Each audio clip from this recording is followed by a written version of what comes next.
technically. I don't know. Hello, everyone, and welcome back. It's good to see y'all. Welcome to our third of 3 developer live streams to talk about all the cool stuff coming up with Destiny 2 Into the Light. My name's Andy. I work on the social media team here at Bungie, and we've got an awesome set of topics to go ahead and cover today. But first things first, we wanted to go ahead and remind you guys of one clarification we made. For starters, all of the weapons in the Brave Arsenal will now be releasing on April 30th. So just as a quick reminder, all those weapons will be available for you to farm over the course of Onslaught. There's many ways with which you can go That's about good. it. Did they push it up even more? Go ahead and attune yourself to a weapon, so whether you want to go ahead and grab that recluse that you've had your eye on for so long, you've got the opportunity to go ahead and do that over the course of Onslaught. Also, there's going to be the Outbreak. You see Whisper in the background. Some additional roles there, but worry not. You'll have plenty of chances to dive in, grab the weapons you want. Outbreak and Whisper being shown off. Otherwise, those opportunities will be wide open and available. You know why it's on the table. We have a whole new set of table. topics to discuss today, including some reprised exotic missions, a look at the PvP map pack, and a couple more details at the end that we'll go ahead and share with you in just a bit. But as usual, it won't just be me talking through it. So let's go ahead and tell you about the wonderful folks I have here just to my left. Some incredible developers here at Bungie. We'll go ahead and start with the gentleman here to my left. Friend of the show, one and only Mr. Tom Farnsworth, senior design lead they could be here at trolling Bungie. us. Tom, welcome back. They could be trolling us. I know. Come on. You're the best. We couldn't possibly let you go. No, yeah, but Niall's been there all for 3. Niall's been there all 3. We're really here to talk about all the great work the team has done and these individuals here with us today. And we're going to talk about some exotic missions, yes, some rewards associated with them, and some PvP stuff. So let's dive in. Let's talk to everybody else here. Great stuff. We also have, now sitting just next to Tom as well, we have Rob Adams, one of the art directors here at Bungie, and kind of the person to help come up with the concept of Into the Light. Rob, welcome. Thank you. Thanks for having me. Excited to be here. Yeah, no, it's good to have you. We have a lot of fun stuff. We were talking before the show about a lot of cool stuff. We'll have plenty of fun details to dive into here in just a little bit.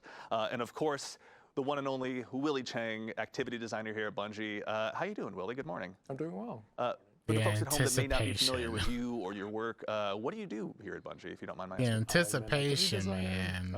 For Into the Light, I worked on the 0 Hour reprise. Excellent. Well, with that, we may as well start diving into the show at hand. We have a lot of cool stuff to start with. In addition to, like we mentioned, some awesome reprised exotic missions. That's one of them. Including the Whisper and 0 Hour, which will both feature, craftable versions of each weapon. But let's go ahead and start at the top with the Whisper. We've had a chance to go ahead and kind of pull back the curtain and look behind the scenes a little bit. Let's go ahead and start from the very top. Rob, you were there when it all started. Why did Bungie make the Whisper to begin with? Well, I think in the first few months of D2, 3 points, baby. Like the first 3 points for months, someone. We felt like there weren't enough secrets in the game. It felt like the game was pretty well known, you know, and kind of like discovered. And it just needed some big secret to be found by the players. And we thought that that would excite our community quite a bit. Like it would just go over really well. We hoped it would, at least. Yeah. And we had all this nostalgia for the Vault of Glass and Black Spindle. I mean, one day we were just sitting in a conference room and we're like, what if we just made another Black Spindle mission, but we made it a lot bigger, right? Yeah. Speaking of, we've got here on screen kind of some, if we can call it as such, original concept art, you'd say, for the Whisper? Yeah, it's concept art. Yeah, can you tell us a little bit about this what is we're looking interesting. Well, that's actually the very first whiteboard drawing when we got all excited and we ran. Yeah, I can see Whisper, You know, drawing what this could do, yeah, what we would want to build. And really, this kind of shows. You see the opening? You see the pathing over to the right? Had a to the end of the boss? Really, that we called it a contract.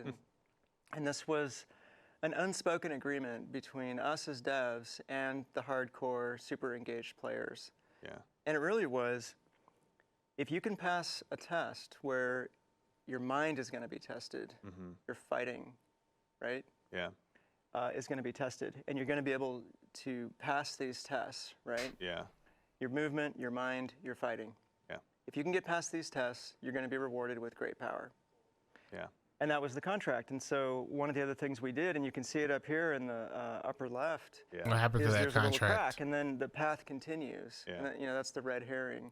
And so we thought, well, rather than lead players by the nose and have a bunch of narrative and and make it really obvious what you're supposed to do.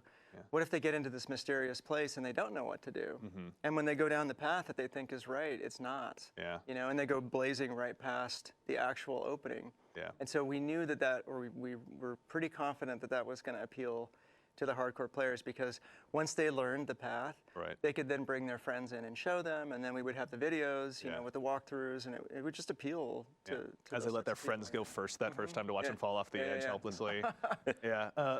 Also, too, is, you know, to kind of focus a little bit more on the art direction as well. That philosophy is really good. What happened to it? Vibe in the Whisper is pretty intense. Can you tell us what it was like, kind of imagining that space and bringing it to life? Yeah, well, we wanted this like intense mystery vibe, right? The mystery of I'm on IO and I found this place that I've never seen, I didn't know existed. And where does it go, right? And that mystery, and also the feeling of dread. And so, a lot of that. and it's easy to get a vibe if you listen to one type of music, for example. So we were watching Stranger Things and listening to the soundtrack, and I got really into, you know, building this traversal puzzle. It has a really consistent vibe because it was just one type of music that was listened to for the whole thing. Speaks to my Hotline Miami fan inside, honestly. Also, too, is we've got another picture as well of the infamously titled Green Room as well. There was a really cool anecdote you had kind of about the development process of this. What was it like bringing this kind of very iconic, I guess I'd say, Destiny room to life? Yeah, well, this is funny because that's where we all farmed our catalyst. Make a room that has a trap in the center, that if you mess up, you end up going down the trap and you get punished for it. And when you get out, you end up back in the room. And it just happens again and again and again. And there's all these different ways that you try to find your way out of this room.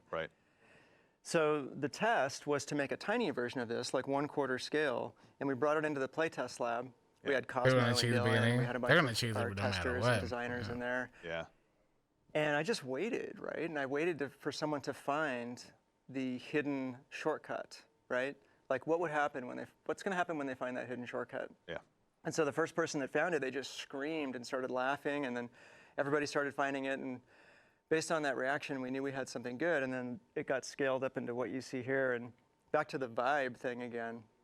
When this got built, all I did was listen to Black Sabbath, the first 6 albums, like over and over. So it just has that really, really consistent vibe all the way through. And that's just a trick that the whole team uses to get a theme or a vibe to be consistent. We're going to go ahead also too and start jumping the activity so we can see this this vibe up close and personal as well. But here we are. We're back in the Whisper as well. Really quickly too, off the top, Willie, when it comes to bringing these encounters forward, bringing them to the modern era of Destiny, what were some of the bigger challenges that you have to overcome in order to make sure that they were fitting for today's sandbox? Yeah, so sandbox-wise, players nowadays pack a lot more power than they did before. People can clear entire rooms of ads from these activities back when they were in their original state. Just like extremely quickly. 40 minutes for this mission? Beef up the number of combatants that are in these encounters, and later on I might talk more about additional tuning that I've done on them. Totally, yeah, we can come back to that in a second. But I think also too, really quickly, back in the day, there was a very bespoke way of getting into the Whisper. You had to kind of hang out on IO, wait for this mysterious portal to come up. But we've made some changes to that as well. I think you were mentioning before we hopped on the air. Oh yeah, I mean, I was a victim of it, right? We had the public event with the RNG, and you had to wait for the right one. And it used to be 20 minutes. I tried to take a coworker through on a Saturday. It was 20 minutes no matter like what. 7 hours just trying to get a few runs because of the public event. Hopefully the missions used to be 20 minutes. We just had to change that, right? And the team was excited about having a new, benefactor, a new character that you go and talk to. So you'll be talking to Eris Morn. Eris Morn is going to tell you some really cool stuff. I don't want to give it away. Smart, yeah. But you're not going to have to deal with the frustrating trigger to get in anymore. Excellent. Oh, that's always good to hear. Giving a chance, especially if people are going to come back in here multiple times as they kind of build up their craftable exotics. Obviously, a pretty key component. Also, too, is I think it's worth mentioning that this has undergone more changes than just the combat landscape. For the veteran players who are coming in here, folks like myself that have maybe kind of had a lot of this committed to memory. What's the Vex how have you gone ahead and here? made sure that it's fresh for those veteran guardians out there? Yeah, well, the goal was, how is this going to be exactly what you just said, right? Like if I've played this 10, 15, 20 times, I've guided people through. Maybe I've made a video about how to get through here. I've done all those things. How's it going to speak to me? Yeah. Right? Like, what's going to be cool for me to go in and do it again? And that was the goal that the team had. And when we knew we were going to do this, I made my own list, right? Yeah. Like I was like, we're going to change this, we're going to move that, and I was really excited about it. Yeah.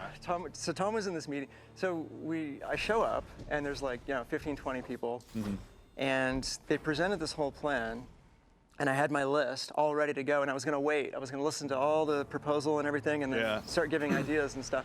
And when they finally finished presenting this plan for how to update this thing, Come on, guy, I don't just fail us deleted my down. list because it was like Don't fail it us was down. way bigger and way cooler than anything Don't that I'd make the come up with. warlocks Yeah. down. It's just so neat to see like a fresh take on it. So if you think you know where the chests are, if you think you know where all the secrets are, if you think you know where all the surprises are, Yeah. you don't, because they're different. All those old guides and all the old walkthroughs, they're gonna have to be remade. Even though I'll just give one away. When you first get in, there's that first secret chest room on the right. Right. Yeah. The anomaly has taken care of that. It's not there anymore. Amelie is Yeah. taking care of it. There's So more surprises. to the Steam guide writers, to the game facts writers, to the folks making their YouTube videos, a revision 2 is going to be in order sometime soon. Oh yeah. By the sounds of it. Yeah. That's really exciting. Also, too, are there any other changes that you guys are particularly excited about when it comes to the Whisper? We're going to move on to 0 Hour here in a little bit, but before we conclude our journey here, Willie, actually on your side, are there any changes in particular that you're excited about with this updated version?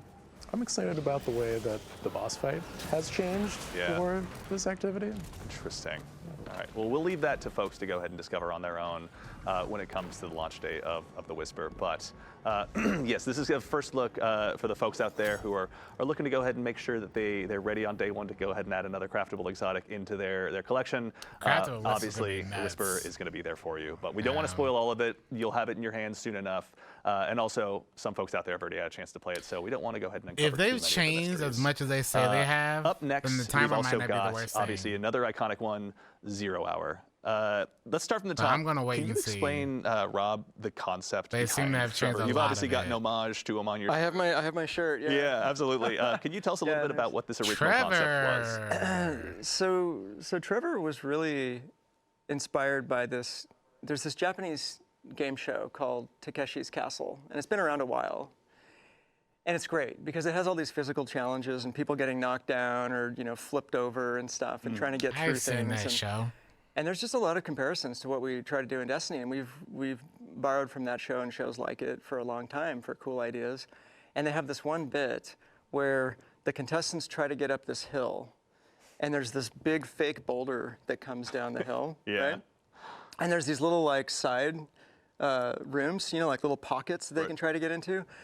And so we were like, man, if we had something like that in the middle of this mission, that would be amazing, Yeah. right? And so we had this thing that we called, go. there it is. Yeah, we got some concept art up on Yeah. screen now. So we had this thing that we called the hazard for a long time. The hazard is going to get you, right? And it's going to come down at you. And on the left, you can see the original whiteboard drawing of what this could look like. And there you see the hill with the slots. Yeah. We basically lifted off of Takeshi's Castle. Yeah. And then that evolved into what we eventually made as a maze. Yeah. Hey, Right? there's the doors. And then down there's the very below. first drawing of Trevor. And on the right, you can see a concept art by one of our artists named Fan Gao. Mm-hmm. And when I looked at it, it had a bit of a vacuum cleaner look. It didn't quite nail the fear, Sure. which we might talk about That's in a kind of second scary. here. I don't know what they're talking So about. then on the far right, you can see the centipede legs and the light and the final revision. That's pretty close to how Trevor ended up. Yeah. Yeah. Definitely, it feels terrifyingly familiar in some ways, we'll say. Yeah, both, and I, both of these kind of exotic while we're on missions the- are coming back with the legs, craftables. which brings up honestly another great example I'd love to touch on as well is, as a guardian myself, we've felled gods, we've fought some of the most difficult battles in the universe, whether it's against our fellow guardian or the many foes that set foot inside the solar system. When it comes to Trevor in particular, it elicits a very primal, sincere fear. How did you guys kind of elicit that from players who have obviously conquered so much? Well, I think there's this satisfaction from scaring people that's inherent in everybody. We've all scared somebody, I think, at some point. It's just super fun, right? Yep. So what could we do in Destiny to actually make people feel fear? And the team was super excited about how to try to tackle that problem. Because you're right? Like Guardians can just jump away and we kill everything and we're just gods. Invisible and God dodge away. killers. Yeah, Yeah, exactly. To do it, yeah. So how do you scare our players in the game, right? So the first step was drop you in a maze. Yeah. There's something in there that you cannot kill. You can't jump up because the ceiling is just above your head, right? Yeah. So those were the first three things. this thing is faster than you. Yeah. So you know you're in there with something that you can't kill that can go faster than you.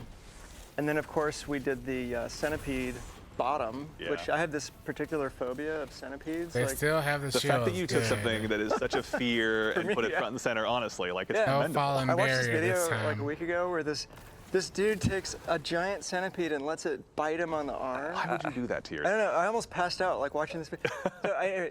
Centipedes terrify me. And so I thought the bottom of this thing just has to be sideways centipede legs that are made out of metal, and they just grind you up when it catches you.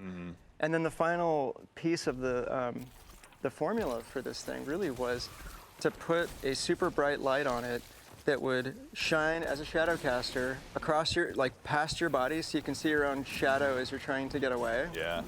And honestly, like a lot of it was inspired by the anxiety that I feel, and I think folks All on of the these team also felt when we enemies talked about like the trope of are the subway red that's coming around the swords. corner. Right. Right. You So I see that wonder what light finite, level this is just gonna be. clock running out It's in front coming. of you. Yep. You see the light coming, and then you see the thing. Yeah. And so that really helped us figure out how to make this thing as freaky as This possible. time, no Indiana Jones laying No down on the bricks. tracks hoping for the best here. Yeah, no. Not a chance, no. Trevor's going to chew you up, honestly. That's going to be a nice So addition to also, this. we found ourselves now, we're in the beginning stages here of the Whisper we can see on screen. Willie, we kind of touched on this briefly over the course of the Whisper, but can you tell us a little bit about what it was like sort of reinventing these combat spaces and these encounters for Guardians in a modern sandbox, especially those that are going to have the Brave arsenal available to them? Yeah, so just now you saw a brig in this encounter, which there wasn't one before. I think there's the desire to keep the soul of the activity, which is that, oh, there's time pressure on me to finish this activity quickly, and also I'm going up against powerful enemies that are trying to stop me from doing that. Someone just open up so their we wanted to hats. make sure that the combat still felt challenging, even in today's sandbox, so we added some new combatants with the brig. And we also just increased the number of combatants, period. Loot so Bobble that has failed to players spawn. have more to do What with the heck their is more that? diverse and deadly tools. Yeah. What are you Guardians have plenty cheating? of those available to them. He's cheating. When you were developing these combat spaces as well, were there any moments where you really thought to yourself, like, all right, this is it. Like, we've really centered in on what was great about this mission originally, but this is going to be appropriately challenging for today's Guardians.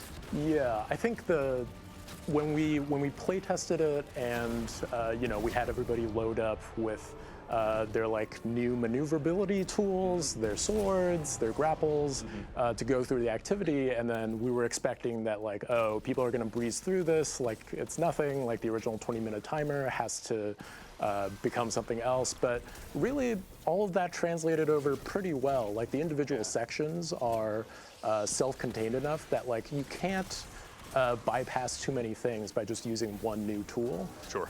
The whole thing sort of still felt like 0 hour, even with your new toolbox. Yeah, that makes perfect sense. Even with, we're gonna go ahead and jump forward here a little bit as well, using our dev tools to take a look at Trevor as well. So for the folks out there that want to reinstill that fear in themselves, now's a brief chance to check it out. Also, too, is we're in a world where, there's strand grapples, there's shatter skating. When it came to kind of redesigning these activities, or even making, I guess, alterations. So more shatter appropriately on skating these is never getting activities, removed. with one like Trevor, for example, what was the challenge that you kind of had to overcome Because they're addressing with it like those new this. movement tools in addition to the combat tools that players have available to them? Yeah, I guess philosophically, I want to make sure that if people were speccing into being highly maneuverable, then I honor that choice and say, yeah, you're highly maneuverable. Like maybe you're in this hallway with Trevor.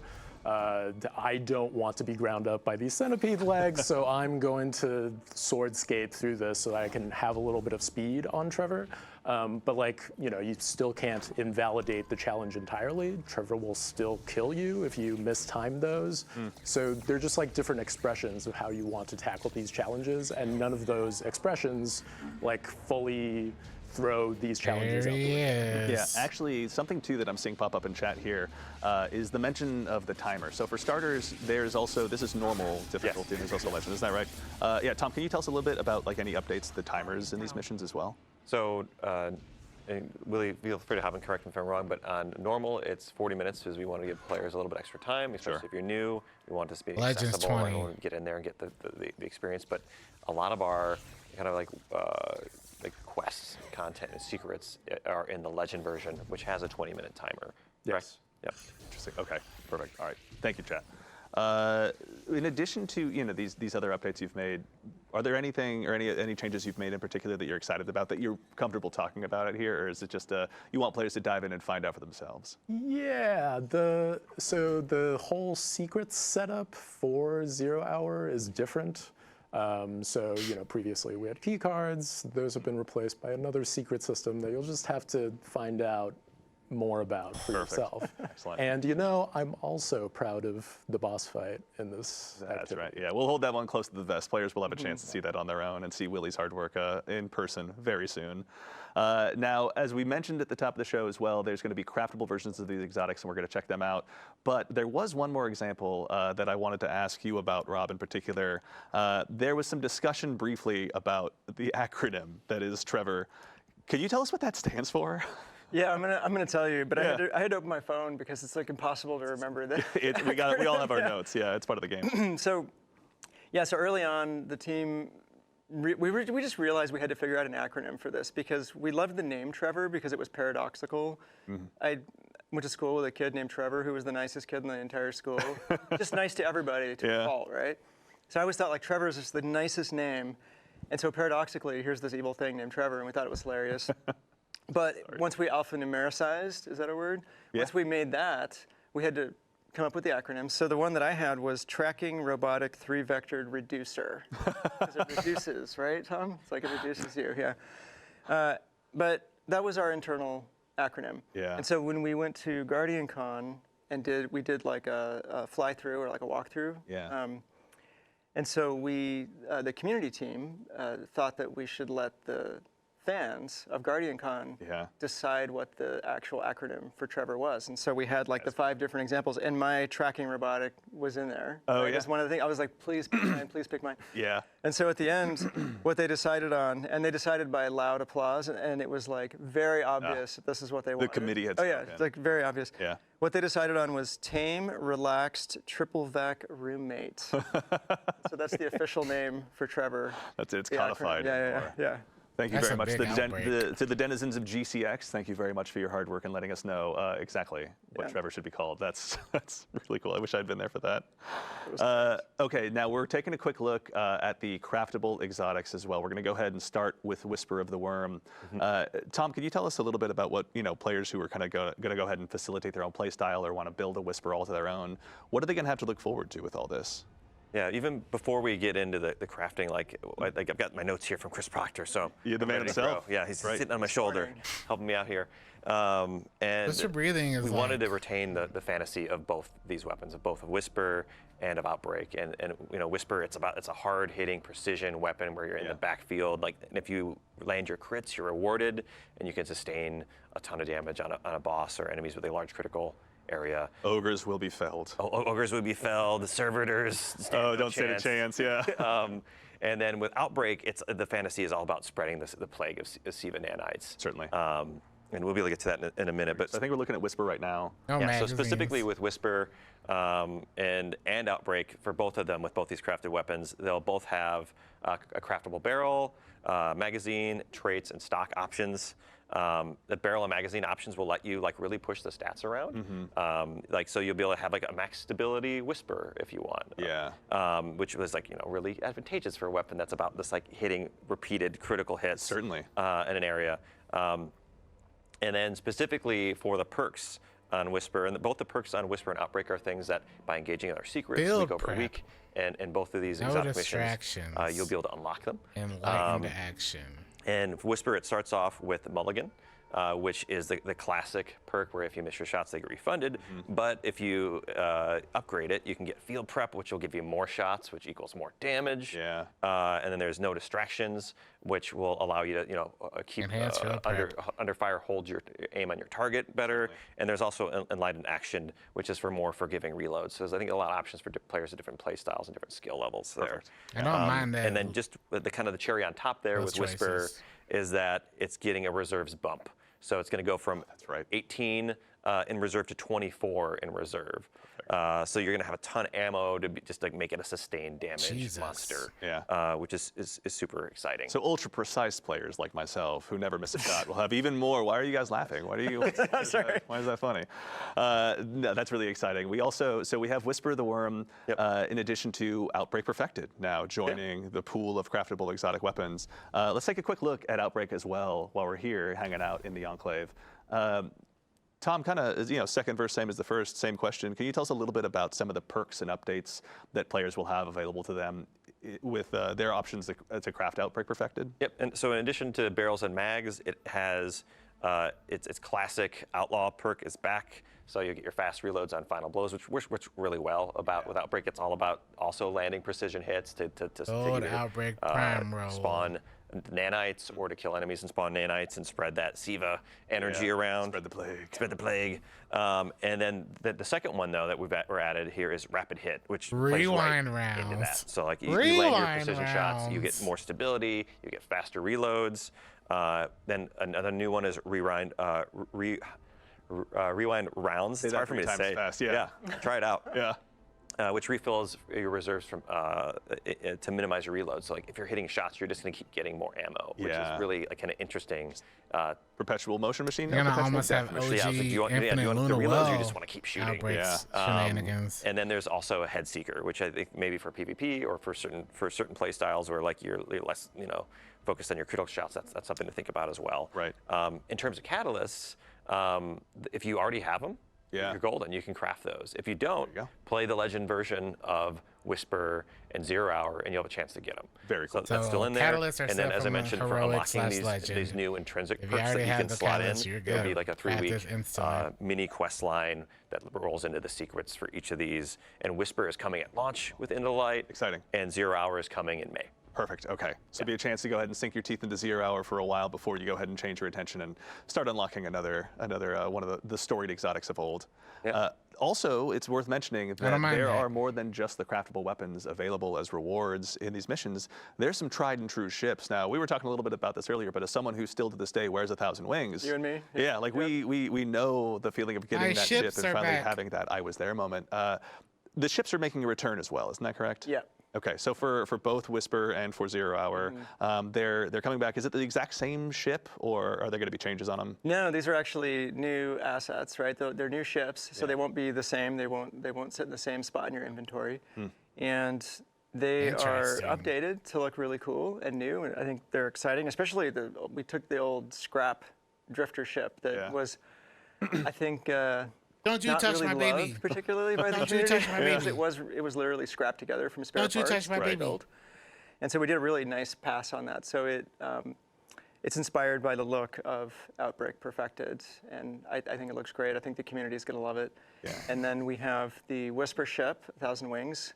It's got a new design, so you'll still have your old 1,000 Wings, and if you have that equipped, players are going to know that you're OG and that you got it back in the day. Oh, yeah.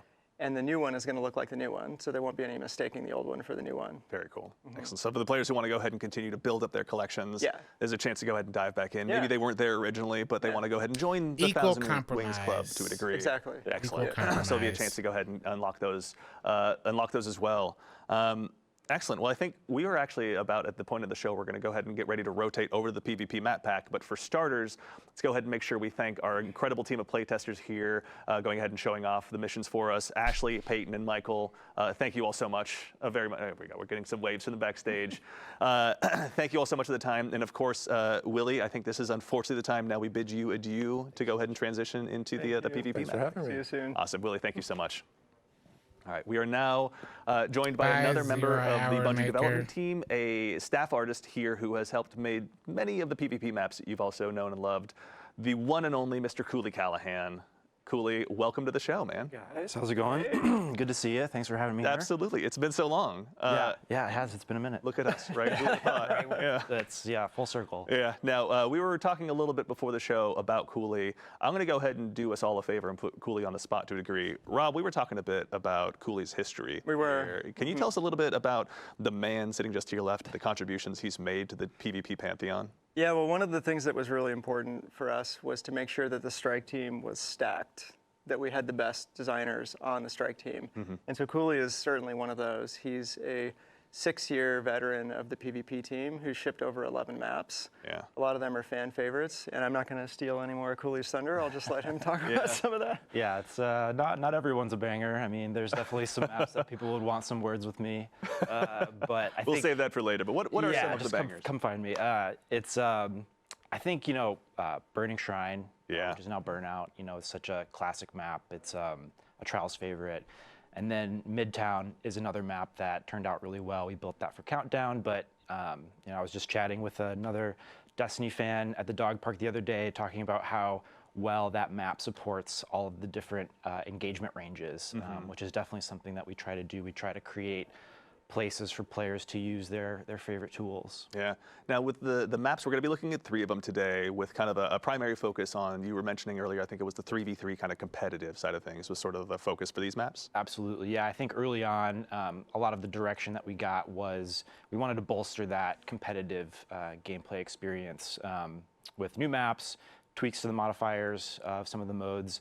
And so we, in our play testing, really focused on the competitive playlist and really centered and put those experiences at the forefront.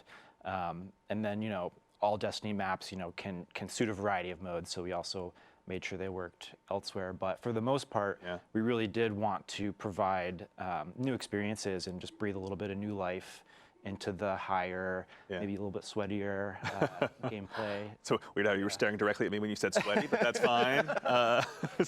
We'll let it go for now. Actually, briefly too on that topic before we kind of go into the guided tour of these maps. Having had so much time to sort of be a part of building the tapestry that so much of our PvP happens on, what were some of the key lessons that you've kind of taken away from having built those maps and seen them go through everything from trials to quick play and bringing forward those lessons into these maps? Yeah, I think one thing that is always at the forefront of our minds is trying to strike that balance between providing the playground for players to express themselves and express their Guardian and their play style. So a lot of verticality, a lot of movement, and then balancing that with making sure players understand where they're getting shot from, and creating a satisfying I'm so glad I don't have to PvP change my engagement thumbnail.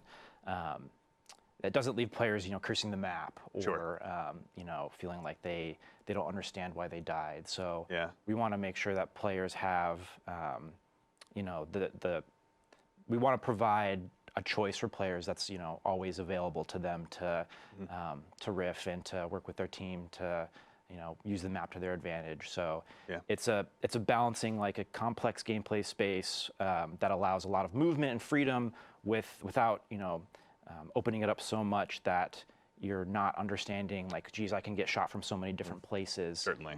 So we really, it's a little bit of back and forth. We'll open it up, we'll try some things.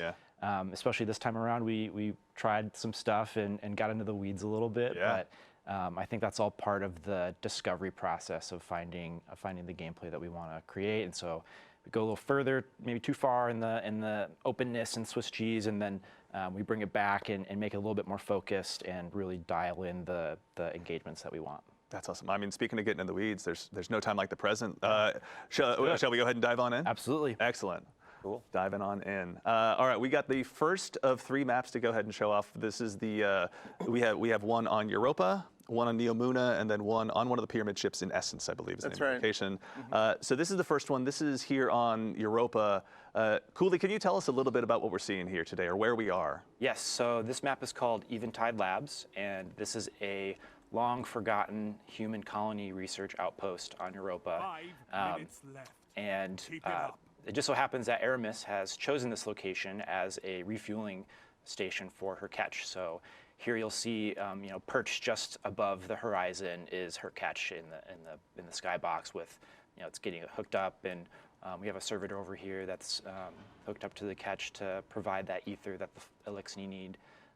And so we really wanted to situate the maps in the universe and, draw on that deep Destiny lore. But yeah, we definitely have a presence of Fallen here, set amongst the abandoned human, ice-encrusted structures of the past, which has been a really fun environment to work on. We definitely want to bring in as many new palettes as possible because there's so much great environment art content, and the palettes are really cool, and we want to use those in PvP wherever we can, just to, the different palettes have different character that leads to different gameplay spaces. Also, when it comes to kind of finding these maps of place in the world, Rob, having kind of looking at through an artistic lens, what were some of the challenges or even kind of exciting opportunities potentially of finding, new places for these maps to live in the more modern era of Destiny that we've been experiencing more recently? Well, we really wanted to make sure that when we do an update like this, it's a major refresh to the map rotator, right? Like we're adding quite a bit of variety here. We wanted to make sure that we had 3 distinctly different places and places that players hadn't seen a bunch of times. So fortunately, we had these available to us, and I'm looking at it again now. I mean, I'm not getting sick of looking at this. The team does such a good job. It's gorgeous. This is, one of the cool things is just how purposeful everything feels in the world. The art team always pushes it so far where it really feels like you're walking into a truly recently defunct, human colony or whatever the case may be. Yeah, and the frozen world of Europa, I mean, they all have their advantages for PvP, but the frozen ice walls of Europa are just perfect for multiplayer, and I'm sure Cooley's going to talk about this a bunch. Yeah, actually, also too, Cooley, if you wouldn't mind, as people who have heard me talk too much about Destiny PvP would know, Dead Man's Tale and I get along a lot. Can you tell us a little bit maybe about some of the sightlines or opportunities that I'll have to maybe rack up some additional kills as I dive into this map the first time? Totally. If long range is your thing, this spot out here is definitely the place for you. There's one spawn that happens for one team over by C and then one over by A, and so in these competitive modes, if you've got an objective out here, this sightline is really important to lock down. So this is a spot where you're going to have 2 teams poking and peeking each other, and then rushing over here to try to get to this zone and lock it down. And if you're rolling with that long range kit, you can hang back and sort of lock down this airspace here so that you can provide cover and maybe support your team from being harassed down on this point.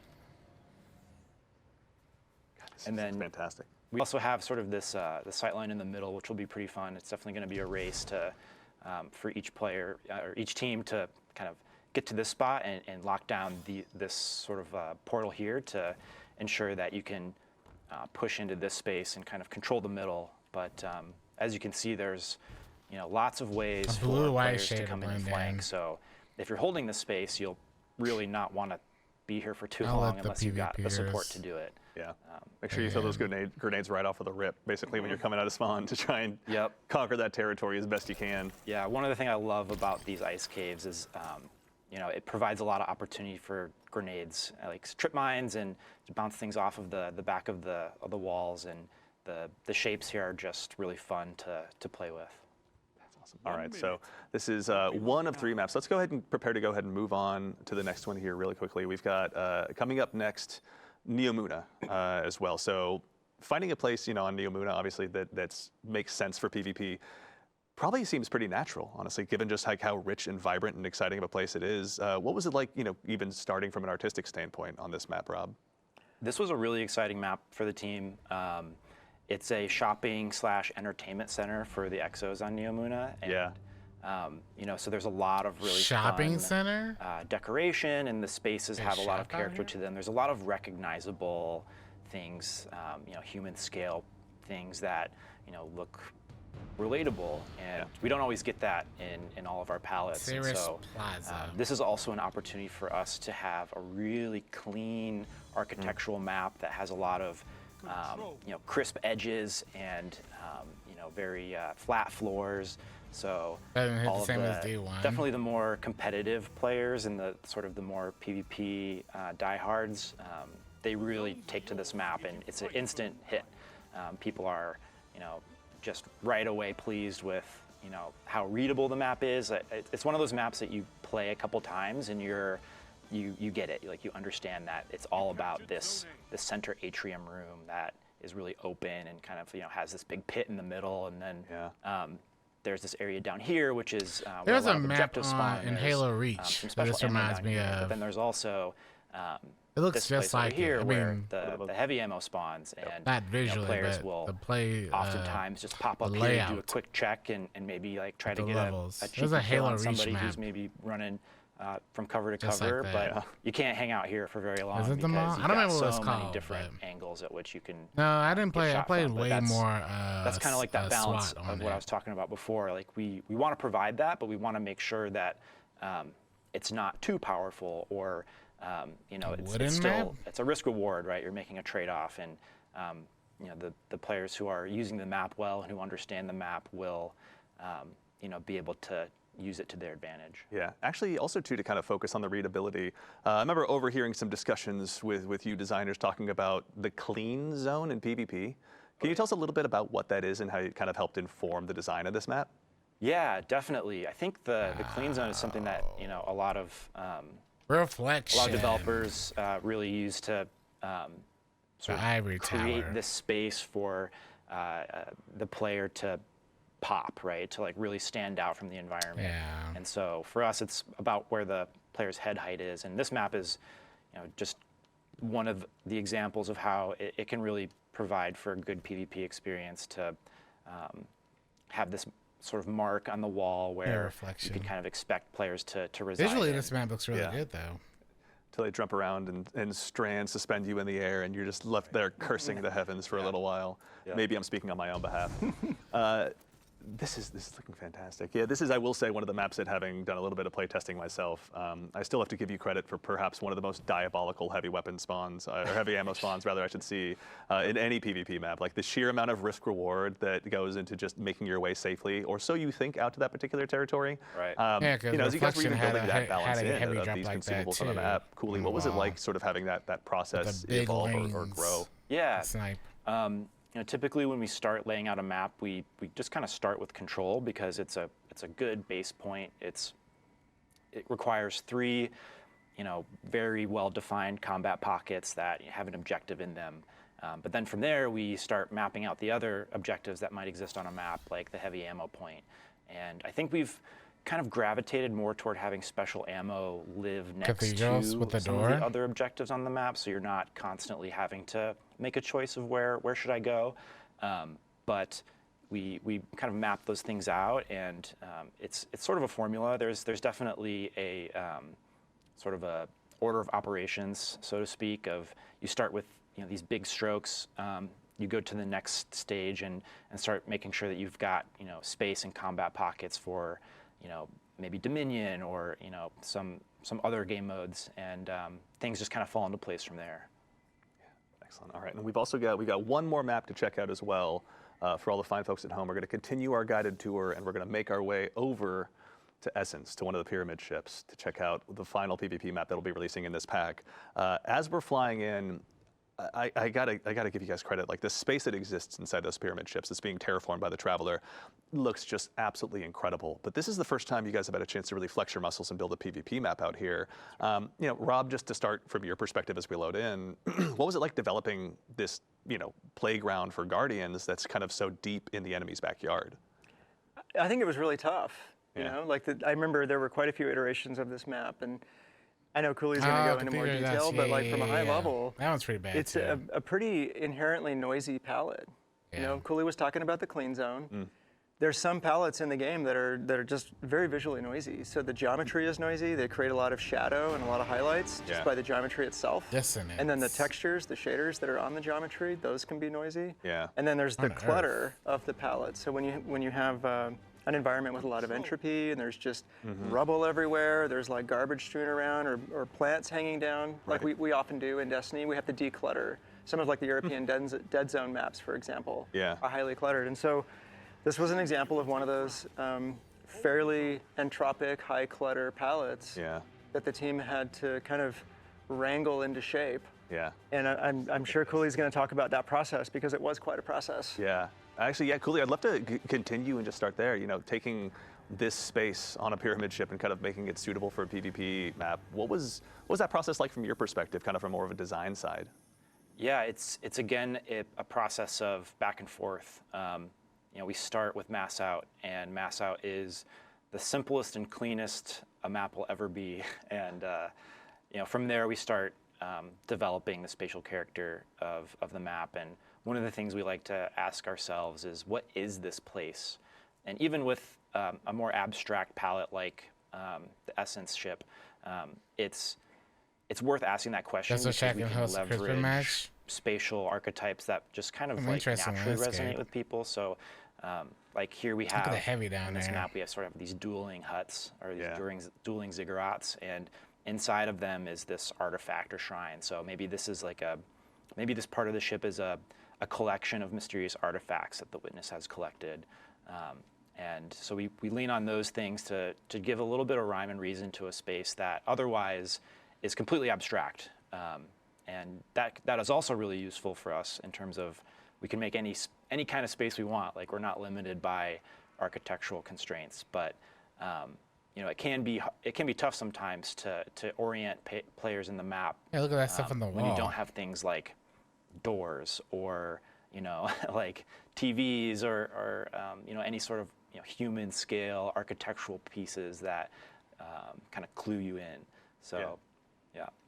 It's also too, Solid is, map. I remember we were talking a little bit before the show, Rob, even about what it was like from a design standpoint and bringing in external testers to try these maps out for the first time. Can you tell us a little bit about that experience and kind of, as you, I think, phrased it, discovering your own blind spots? Yeah, well, we've done this before for years, really, and we did it again here, and it was, I think, really successful because it was 2 days. They ran through these maps when they were still in development. They weren't too far enough along where we couldn't make some pivots that we needed to. Yeah. And they found a lot of stuff. Statue? I mean, for this map, for example, we thought it was in a pretty good place. Yeah. And a lot of things were called out. They didn't pull any punches. They were honest and clear and constructive with the feedback. And it wasn't super easy to hear it all, but Sure. when the team listened to it and we took tons of notes, and it was also about they gave feedback on our sandbox as well. Yeah. But lots and lots of map feedback. It was incredibly useful, and just another lesson in what we don't see. Yeah. And it's so valuable to do that. And these, I can't say I don't know who they that were, that but shit they're very was, well-known community Maybe some players. folks in chat, who knows? but yeah. But You know who you are. we really were careful about who we brought in because we wanted people that would be very pragmatic. They weren't interested in their own YouTube monetization strategy or how they particularly make content. They wanted the game to be in a great place. They wanted PvP to be in a great place for the community and for Destiny. Absolutely. Right? And they were carefully selected that way, and great communicators who could articulate the feedback. They could really speak to what they were experiencing and what we could do to fix what they were experiencing. Yeah. And whoever they pulled Cooley in, can probably whatever say content what he thinks creators about it and too, community but I members they was pulled just blown in away by to their how valuable that studio. was, and we definitely want to keep doing that. Certainly, yeah. Cooley, can you tell us a little bit more about that experience on your side as well? Totally. I mean, it's so fun to those are some of my favorite. Because all of moments Into when the we can Light get seems a to bunch have super fans from the community Yeah. in and show them work in progress stuff, and they can actually give us real actionable feedback that we take back to the. This is back to our why the desks and community summit talk about it, and is so beneficial because they discuss stopped how doing can it for 3 or 4 sort of years. take their feedback and move forward. And this content is for them in a big way, right? Like we want. And Into Light was like the first need thing their they got the approval. community Like, we summit back absolutely, for. That's our mark. That's our goal is to create content that they're going to love playing and that they're excited to play and that their communities are going to get excited to play and sort of learn together and build strategies for. That's the funnest part of the job. Yeah. I mean, also, Cooley, on your side in general, what are you most excited for players to experience once this gets out into the world with Into the Light? Yeah, I'm excited to see these maps rotate into trials. I'm excited for players to have a totally new trials experience that, is going to be a sort of an experience of discovery of these Flash new and Pam. spaces. And There's a new lot of strategies philosophy and like for messages, players to- or I guess Also, the meta Phrases isn't of really formed yet. I mean, like philosophy they've had we today sort of have know been how the map pretty- plays, but it's always a fun solid. surprise to see in the wild. whether they've had it in the just past or how trying the to have it map ends up, now, sorting like, out and what people end up doing, and it's all words until it's we're implemented really in looking game, forward of to course, but just watching what happens. Yeah. I mean, I count myself among the many that are excited to go ahead and dive on in, having more playgrounds to go ahead and dive on in on trials, no matter what the case is, to maybe try and go ahead and actually get some more competitive rank. Cooley, thank you so much for taking the time to walk us through these today. We really that map appreciate pack is it. solid. Anytime, my pleasure. Excellent. And all right, But we'll go ahead and hopefully use that as a moment to PvP conclude mains the feel the quick same. tour of as well of the PvP maps. We got a quick question from chat from Jacosor asking about are we going to get a playlist or mode? It'll be just these new maps during Into the Light, and the answer is yes. When they launch on May 7th, we'll have a 3v3 playlist to go ahead and talk just about these items. Or rather, let you play just those maps. Rather, we're talking about them today. They're all going to be playing them very shortly. All right, well, that so far wraps up the first 2 segments of our show. But we've got, as I mentioned at the top, a few more announcements for you as well. So you may have heard us mention the word Pantheon in the TWID last week, or even on the show here last week potentially as well. Yeah. We have got a brand new raid boss gauntlet rather, starting on April 30th. Now there will be more information about this in an upcoming TWID. You'll have more details to dig into shortly, but No you will way have that's the Pantheon coming Leviathan. up, where you'll have an opportunity to face grueling raid bosses in a weekly challenge with escalating difficulties and rewards. What? Now this is a chance for you to go ahead and rally your clan or the perfect fire team with Fire Team Finder, if you're able to track them down, to go ahead and track down those exotics, adept weapons, any emblems you may not have gotten your hands on, but we have more details for that in the coming weeks. Keep an eye on the TWID. No way they're bringing back Leviathan as well. 2, when you dive on in on April 9th, actually rather before we get there, I'm sorry, we will have the opportunity to also, you'll have the opportunity to get a title through your course of Into the Light as well. So if you dive on in, go ahead and unlock all the triumphs associated with the seal, you'll be able to march into the final shape with a brand new title, Brave, as well. So make sure, go ahead and get those big challenges bit off, so that way you can handle them as early as you possibly can, and let the witness know that you're on the way. For a very long time. And we have 3 really, really cool things hitting on April 9th when Into the Light launches. The first one is, if you're a new player, you got a buddy who's just jumping into the game for the first time, and you'd rather not hang out with Shahan and the Cosmodrome, then you have an opportunity to go ahead and just join the front line. You can skip the new Light campaign, give Shahan maybe a high five on the way out, ask him for a weekly bounty when you're back later, but you have a chance to go ahead and meet up with your friends, head to the Hall of Champions, grab the gift of the Thunder Lords if you so choose, and get ready for battle alongside them. So you'll be able to go ahead and grab some of these new Light kits as well, depending on what your subclass of choice is out of the gate, but your barriers to dive in with your friends have never been lower. There'll be a chance to go ahead and dive on into everything you're seeing with Into the Light here. Also, we have a couple more things. We have some questions in chat about this as well from It's Zepsky and Atlas Live TV, but on 4.9, you'll have the opportunity to also change the way your character looks. So you'll be able to go ahead and change your hair if you didn't like the haircut. If you want to go ahead and change your face paint. If you want to go ahead and risk it to be one of those guardians who goes helmetless in the tower. I'm not sure if I'm brave enough, but I know many of you are. Your chance will be arriving very soon. They are with Into the cooking. Light. And there will also be an opportunity to change your name. So Guardian4681 out there, with the launch of Into the Light, we're also going to give you 1 more name change token. If you already have yours sitting around, I believe you have 2, but our friends in DPS will be able to answer that question for you. I got But 2. you'll have that chance as well once Into the Light launches. Now, there's a lot, but we also have 1 more thing for all of you. Next week, we're going to be joining you again for a special developer preview of some gameplay for Destiny 2: The Final Shape. It'll be here, wherever you're watching live, you'll be able to go ahead and watch it on April 9th at 9:30 a.m. Pacific.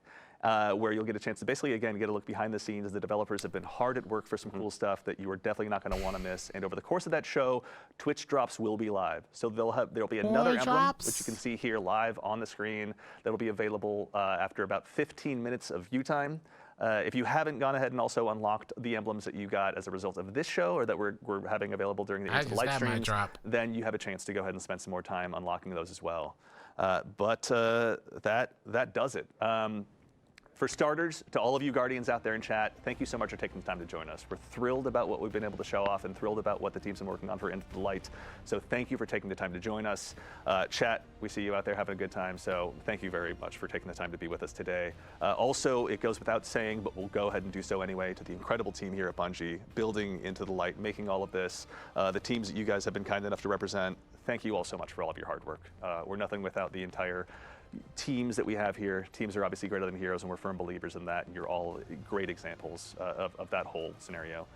To our play testers as well that have helped us bring this show to life, to Ashley, Peyton, and Michael here behind the scenes, thank you so much for showing off some of the cool new content. And of course, all of our guests, to Tom, to Rob, to Cooley, to Willie, to Noah, to Kelsey. I'm not forgetting anyone, am I? Chris. To Chris, thank you. To the one and only Mr. Chris Because of the Proctor as well. verbiage. Thank you all for joining us.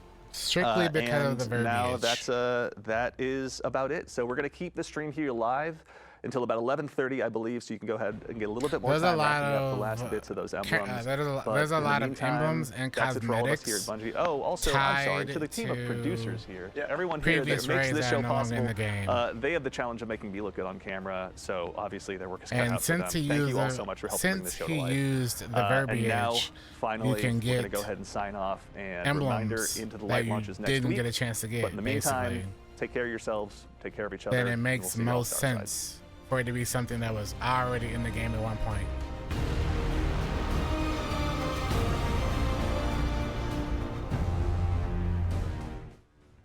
And since it's raid-based stuff, the only emblems in the game that are raid-based that you cannot earn anymore are Leviathan-based.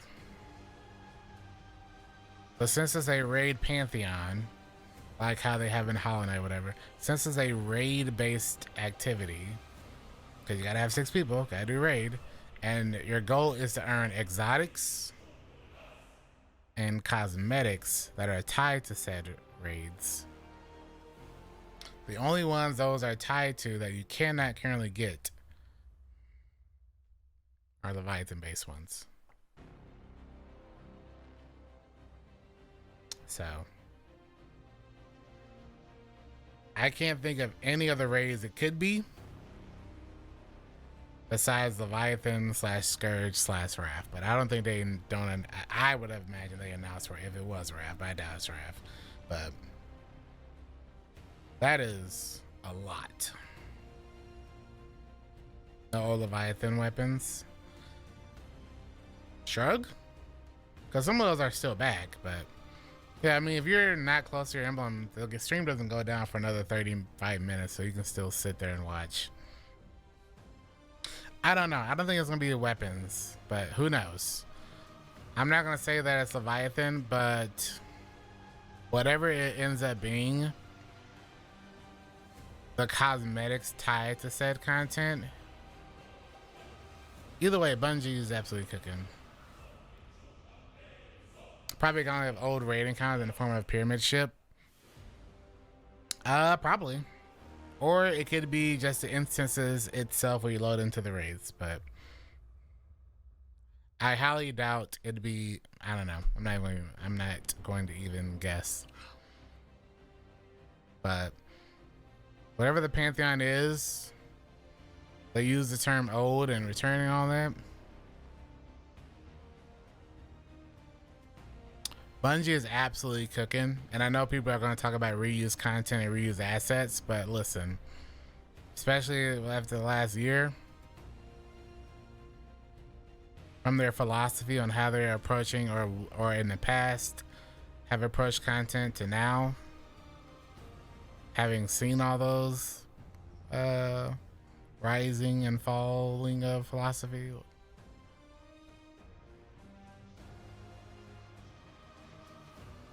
No, April 30th is when it releases. Pretty sure is what it said. So, if the rumor of them trying to make D1 and D2 all be one game and all that stuff is true, listen.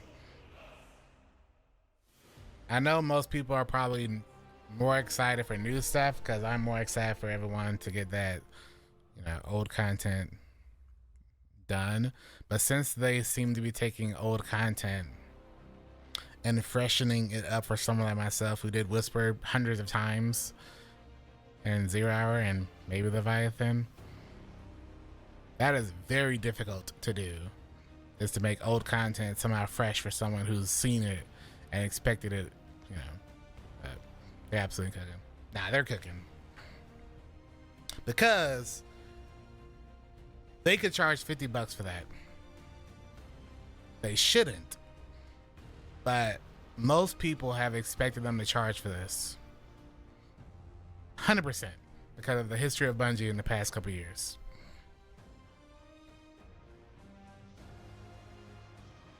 And they're not. This is a free update.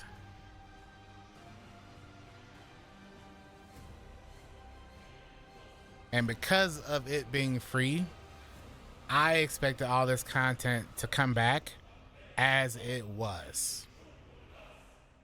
Not with all of this. We're going to, almost rebuild it from the ground up so old players don't instantly hate it. And that I will give them respect for. Because they could have just released Whisper and be like, here you go. Just like we left it. But they aren't. They're spending a lot of money on this, yes.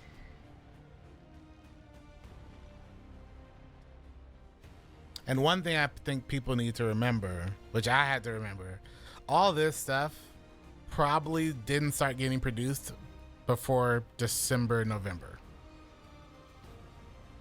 If you really think about it, because we're supposed to be in final shape, probably none of this happens. But either way, for a free update, I am pleasantly surprised at how much they're adding. There's a lot of content that they have a lot of people working on that they ain't making no money off of.